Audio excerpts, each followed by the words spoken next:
This is the answers the question, how much are your investors really making on the deal? And they do this on an annual basis, not an all-in. You'll see what I mean in just a second. The cash on cash return is nothing more than the amount of money you're going to pay your investors annually divided by the amount of money you needed to raise to close the deal. All right? It's as simple as that. The numerator is the annual profit. Now understand what I mean by profit. I don't mean NOI. After the NOI, you got to pay the mortgage. After the mortgage, you're going to pay for capital expenditures.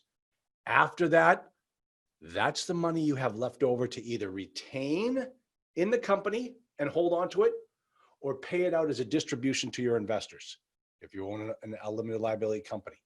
So the numerator is your annual profit after everything has been paid. And remember, you don't have to pay this out. And I'm going to talk more about this in a moment. You don't have to pay out a profit.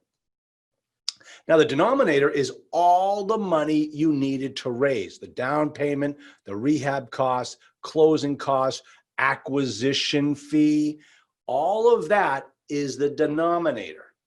Okay, so when you start to add things to it, that's when it really kind of makes a big difference as to whether when you add things to this, it directly impacts your cash on cash return because you're growing your denominator.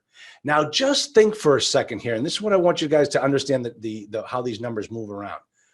What happens when you ask the seller for a seller finance deal? Let's say you need to raise 10% of the deal, all right? I'm sorry, you need to raise 20% and you go to the seller and ask him for 10%. That means that you just cut your denominator in half.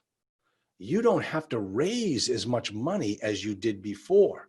So that means that if your numerator remains static, remain the same, then you just doubled your profits by having the seller cover 10% of the loan.